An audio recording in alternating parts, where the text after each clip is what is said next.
오늘 말씀의 제목은 운명적 사명입니다. 사명, 운명적 사명, 운명적 사랑이라는 말을 많이 들으셨죠? 운명적 만남, 운명적 사랑이라는 이야기를 들으면 우리가 마음이 설레고 왠지 드라마 같은 어떤 그런 제목이 들어지는데 그 제목이 아니고 운명적 사명에 대해서 말씀을 나누려고 합니다. 운명적 사명. 오늘 본문을 통해서 이제 운명적 사명에 대해서 그리고 그 안에 담겨져 있는 사랑의 확증, 그 사명 가운데 담겨져 있는 그 사랑의 확증, 예수님의 그 사랑의 확증에 대해서 좀 작은 소주제죠. 그 부분에 대해서 좀 살펴보겠습니다. 오늘 본문은 예수님께서 이제 두 번째로 이야기하시는 건데 순환과 죽음에 대해서 두 번째로 언급하시는 겁니다. 그리고 순환과 죽음에서 끝나는 것이 아니고 부활에 대해서 연결되는 그런 것들에 대해서 제자들에게 예언하시는 장면입니다. 예수님은 제자들에게 자신이 곧 사람들의 손에 넘겨짐을 당하고 또 죽게 되고 그리고 사흘 만에 다시 살아날 것을 말씀하십니다.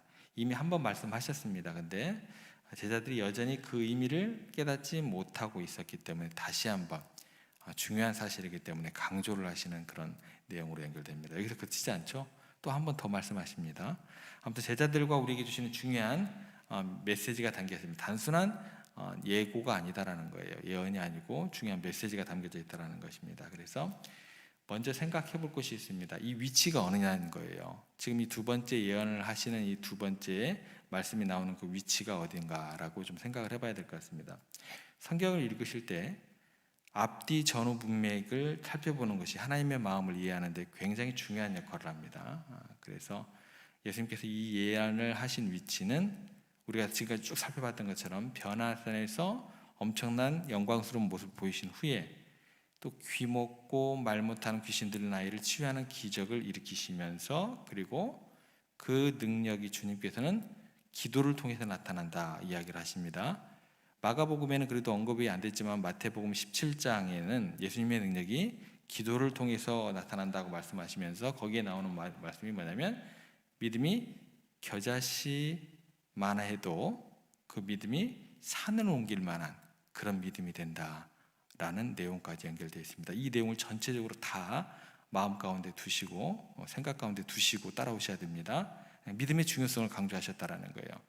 그러니까 변화산에서 영광을 보이시고 귀신을 쫓아내는 그 치유하는 능력을 행하시고 난 다음에 그다음 기도의 중요성, 믿음의 중요성을 강조를 하시고 그 능력이 기도를 통해서 나온다라고 이야기를 하시고 고난을 당하고 죽임 당할 것을 말씀하셨다. 이 순서가 머릿속에 들어오셔야 돼요. 그럼 예수님께서 왜 이 시기에 이 말씀을 하셨을까라는 이제 그 질문에 좀 답을 해나가겠다는 것입니다. 그것은 하나님께서 이렇게 성경이 편집되도록 역사하셨기 때문이다. 뭔가 뜻이 있고 의미가 있다는 것입니다. 변화산에서 영광과 기적 후에 예수님의 순환과 죽음, 부활에 대한 예언이 나온다는 것은 뭐냐면 우리가요 그리스도의 영광, 고난 그리고 부활의 승리를 이걸 따로 분리하면 안 된다는 거예요. 동일하다는 거예요. 함께 한 덩어리로 이해를 해야 된다는 거예요. 그 메시지가 담겨져 있다는 것입니다. 그리고 이 흐름을 통해서 우리에게 주는 메시지가 있다는 것은 뭐냐면 예수님께서 제자들에게 순환과 죽음, 부활에 대해 말씀하셨을 때 그 의미 자체는 단순히 내가 이렇게 이 길을 갈 거야, 내 개인적인 운명이 이럴 거야 라는 그 단계에 그 수준에 머물러 있지 않다라는 거예요. 30절하고 31절 보겠습니다. 이렇게 기록되어 있습니다. 30절, 31절 보시면 그곳을 떠나 갈릴리 가운데로 지날새 예수께서 아무에게도 알리고자 아니하시니 이는 제자들을 가르치시며 또 인자가 사람들의 손에 넘겨져 죽임을 당하고 죽은 지 3일 만에 살아나리라는 것을 말씀하셨기 때문이다. 이렇게 되어 있죠. 아무에게 알리지 않았어요. 뭐예요? 야, 너와 나만 아는 비밀이야. 너 이거 꼭 잊으면 안 돼.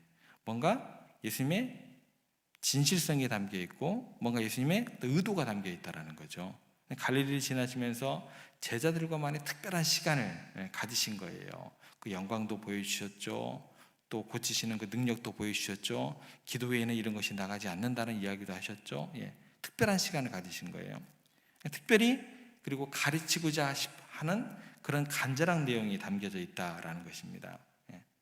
그리고 그 가르치신 내용이 인자가 사람들의 손에 넘겨지고 죽음을 당하고 죽은 지 3일 만에 이제 부활할 거다, 이런 이야기를 하셨다라는 것입니다. 주님께서 기도의 능력으로 이 뒤에 나오는 고난, 십자가 피할 수 있으셨을까요? 없었을까요? 예수님께서 같이 있었던 그 제자들 같은 경우는 영광도 봤죠. 또 그 기적도 봤죠. 또 예수님을 통해서 가르침을 받았던 것, 능력이 기도를 통해서 나아가지 않는다라고 이야기를 하는 그 가르침도 받았죠. 그러면 주님의 기도의 능력으로 이 모든 것들, 뒤에 나오는 고통도, 또 사람들에게 버림당하는 것도, 이런 것들도 기도의 능력으로 그걸 피할 수 있어야 돼요? 없어야 돼요? 마태복음에서 뭐라고까지 얘기를 해요? 겨자씨만한 믿음만 있다고 한다면 산을 옮길 수도 있다라고 얘기를 했고, 그렇죠? 너희들도 그런 겨자씨만한 기도가 있으면 산을 옮기겠다고 했고, 그 전에는 어떤 것을 봤어요? 영광 중에 모세가 사라지는, 엘리야가 사라지는 그 하나님의 아들로서 그 영광을 직접 체험했던 그런 능력의 하나님의 아들이 된다고 한다면, 하나님이라고 한다면 기도의 능력으로 그걸 피할 수 있어요? 없어요? 있죠. 산을 옮길 만한 이 산 같은 믿음의 그 큰 권능으로, 그 큰 시련, 순환과 죽음, 이걸 다 옮겨 놓을 수 있을 거잖아요. 그럼에도 불구하고 그 길을 가셨다라는 거예요. 내가 뭔가를 가르치고 싶다, 너희들로 알게 하고 싶다, 다시 확인하고 제자들의 마음에 새겨놓고 싶은 그런 준비를 한다라는 것으로 접근하셔야 된다는 것입니다. 그것은 제자들에게나 주님에게나 굉장히 중요한 의미가 있다는 거예요. 그것은 제자들뿐만 아니라 이 성경책을 읽은 우리들에게도 그리스도인이 따라가야 될 어떤 그 예수님의 그 가르침, 그 메시지, 그걸 사명이라고 그러죠. 그 사명을 의미한다라는 것입니다. 우리 인생에는 그래서 감당해야 될 운명적 사명의 순간이 있다라는 거예요. 그 첫 번째가 뭐냐면, 운명적 사명에는 사랑의 확증됨이 있다라는 거예요. 그래서 우리가 그 사명을 운명적으로 감당할 수 있다라는 거예요. 할 수 있지만, 예수님께서 할 수 있지만 하지 않는 걸 통해서 우리에게 그 사랑을 확증해 주신다라는 거예요. 뭐예요? 기도를 통해서 능력을 베푸실 수 있다라고 우리에게 얘기해 주셨고, 그 기도로는 산을 옮길 만한, 겨자씨만한 것이 믿음이 있다고 한다면 산을 옮길 만한 어떤 그런 것이고, 더군다나 예수님께서는 능력궁, 영광 중에 나타나신 그런 분이셨는데 할 수 있지만 안 하셨다라는 거예요. 그게 사랑의 확증이다라는 거예요. 기도의 능력으로 그 길을 피할 수 있었고, 믿음의 큰 권능으로 순환과 죽음을 피할 수 있었습니다. 근데 의지를 가지고 그 길을 가겠다라고 예수님께서 말씀하시는 거예요. 행동으로 제자들에게 다짐하는 거예요. 보여주는 거예요. 예수님의 십자가의 길은 그분의 사랑이 어떻게 확증되는지를 보여주는 가장 중요한 예다라는 것입니다. 기도하면서 얼마든지 하나님께 매달릴 수 있을 거 아니에요. 저 이 길 가기 싫어요. 그렇잖아요. 내가 이렇게 영광스러운 존재인데, 내가 이렇게 능력이 있는데 내가 왜 죽어야 합니까? 그런 기도할 수 있잖아요. 그죠? 제자들은 알 거 아니에요. 영광도 받죠. 능력도 항상 받죠. 내가 왜 제자들에게 배신당해야 합니까? 왜 사람들에게 박해를 받아야 됩니까? 왜 순환을 당해야 됩니까? 저 싫습니다 라고 하나님께 완강하게 기도하면 산을 옮길 만한 능력이 있다면서요. 겨자씨만한 믿음만 있어도 그런 능력이 있는 기도를 하실 수도 있는 충분한 분이시잖아요. 아니, 그 기도를 안 한다고 하더라도 그런 능력이 충분히 가지신 분이잖아요. 그렇게 기도까지 한다면, 하나님께 완강하게 기도한다면 옮겨지지 않을 권한이 어디가 있어요? 아무리 산이 높은 산이라고 할지라도. 그 아들이 십자가의 길을 가지 않겠다고 하는데 아버지가 그걸 억지로 가게 하겠냐는 거예요. 못한다는 거예요. 주님께서 산을 들어 바다에 옮길 만한 믿음의 능력으로 그 십자가라는 엄청난 산을 옮길 만한 능력이 있으세요? 없으세요? 있으세요. 있으심에도 불구하고 그 앞길에 있는 고난을 향하여, 십자가라는 그 큰 산을 향하여 나아가시려고 스스로 다시 확인하시는 거예요. 두 번째로 제자들에게 다시 확증하는 거예요. 왜요? 제자들에게 말씀하시고 제자들을 준비시켜야 되기 때문에. 영광 중에 그리고 권능으로 그 산 같은 고난을 다 날려버릴 수 있지만, 그렇게 날려버리면 우리를 구원할 수 없기 때문에 내가 의지를 가지고 내 길을 가야 할 것이다 라는 거예요. 왜요? 사랑하기 때문에. 그 사랑은 그냥 말로만 하면 확증이 되나요? 확증이 안 돼요. 내가 이렇게 능력이 있어. 내가 이렇게 영광 중에 있는 하나님의 아들이야.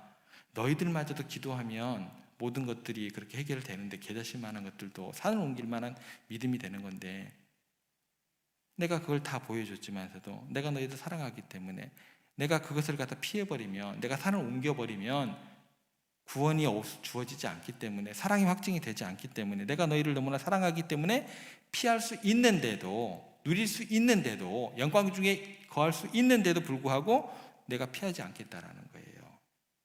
뭐의 표현이요? 의지의 표현입니다.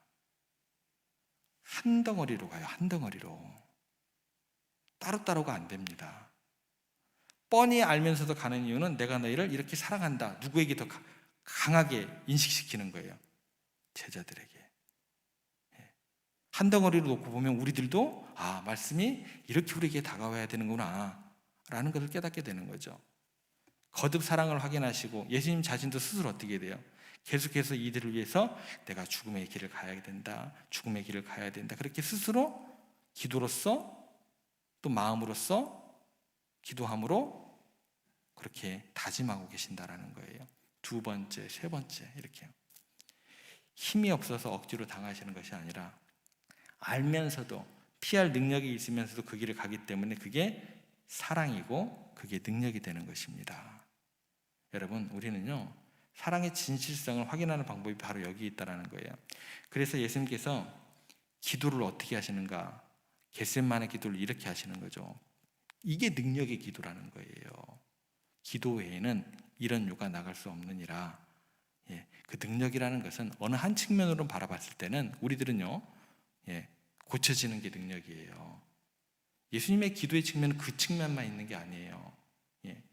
겟세마네에서 기도하실 때 기도 외에는 이런 요가 나갈 수 없느니라. 구체적으로 어떤 능력까지 거기 포함되어 있는가? 이렇게 기록되어 있습니다.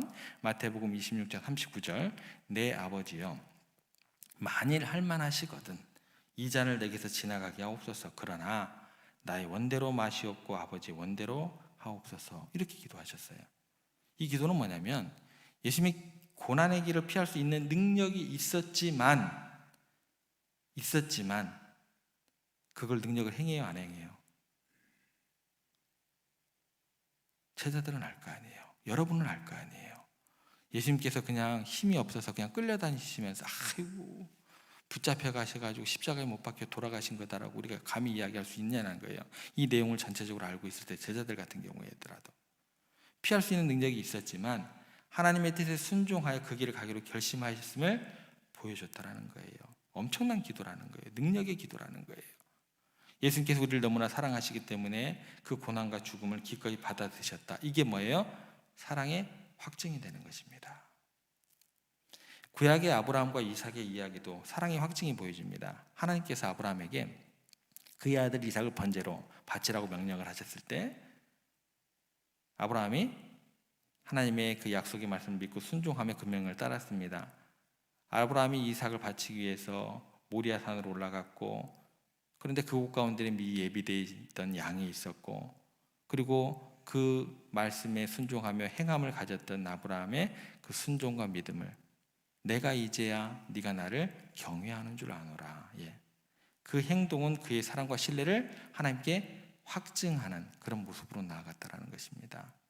그게 아브라함에게 주어졌던 그 사랑의 확증, 사명의 성취가 되는 거예요. 예수님께서 제자들에게 순환과 죽음, 부활에 대해서 말씀하셨던 그 의미는 단순히 그래서 예수님의 개인에 대한 운명이 아니에요. 그것은 모든 그리스도인들이 따라야 될 운명의 사명의 본보기예요. 하나님께 이렇게 기도함을 통해서 운명적으로 그 사명의 길을 가는 우리들에게 보여주는 모범이라는 거예요. 모범. 그래서 예수님께서 뭐라고 그래요? 누구든지 나를 따라오려거든 자기 십자가를 지고 나를 따라올 것이니라 라는 거예요. 운명적으로 우리가 받아들일 수 있어야 된다는 거예요. 사도 바울의 삶이 이 예에 정확하게 부합합니다.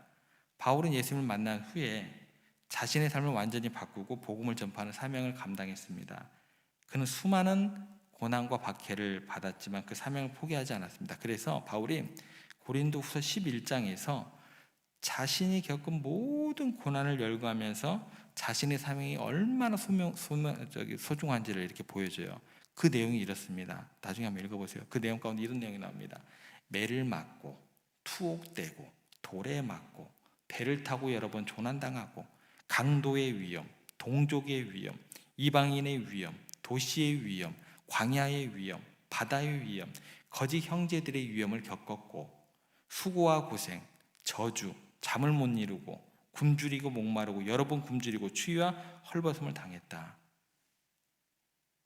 이렇게 고난을 당하면서도 바울은 자신의 사명을 끝까지 수행을 했다라는 거예요.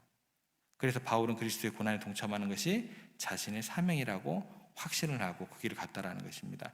그래서 빌립보서 3장 10절에서 11절 이렇게 이야기를 합니다. 내가 그리스도와 부활의 권능과 그 다음에 뭐가 나올까요? 영광이 부활의 권능에 뭐가 따라올까요? 그 고난에 참여함을 알고자 하여 그의 죽으심을 본받아 어떻게 해서든지 죽은 자 가운데서 부활에 이르를 하느니. 한뭉텅이에요. 같이 따라다녀요. 그러니까 바울은 그리스도의 고난과 죽음에 참여하는 것이 또 부활의 그 영광을 누리는 것이 자신의 사명이었음을 분명하게 인식하고 따라갔다라는 거예요. 우리도 마찬가지입니다. 각자에게 주어진 운명적 사명이 있다라는 거예요. 그 사명을 감당하는 것은 때로는 우리에게 고난과 희생을 요구하지만 그것을 통해서 우리는 하나님께 우리의 그 사랑을 확증할 수 있는 그런 모습으로 나아갈 수 있다는 거예요. 그래서 예수님처럼 바울처럼 우리를 사명을 감당하는 그 과정에서 하나님의 사랑을 경험하고 다른 이들에게도 그 사랑을 전하게 되는 그런 길을 우리가 갈 수 있다라는 것입니다. 여러분, 우리가 운명적으로 받아들일 사명을 감당할 때 사랑의 확증이라는 놀라운 축복이 여러분들 가운데 함께 하시기를 믿으시기 바랍니다. 피할 수 있어도 피하지 않는 것이 사랑임을 마음에 새기시기 바랍니다. 여러분은요, 성령의 능력 가운데 거하는 사람이 권능이에요. 권능 가운데 거하는 사람들입니다. 그저 약한 어떤 그런 것들이 아니고 피할 수 있어도 피하지 않는 것이 사랑임을 우리가 마음에 새기기 때문에 세상과 다른 길을 갈 수 있는 거예요. 세상과 다른 길을 가기 위해서 흔들리지 않는 믿음 가운데 갈 수 있는 거예요. 주님의 그렇게 흔들리지 않는 그런 믿음 가운데서 그렇게 사랑임을 마음에 깨달으시고 주님의 몸된 교회를 위해서, 특별히 또 여러분들의 가정을 위해서, 또 하나님의 영광을 위해서 주님이 가셨던 그 길을 가시기를 바랍니다. 그렇게 주님의 사랑을 여러분들을 통해서 확증되고 그 사명을 감당하며 살아가시는 여러분들이 되기를 오늘 하루의 삶이 되시기를 주님의 이름으로 부탁을 드립니다.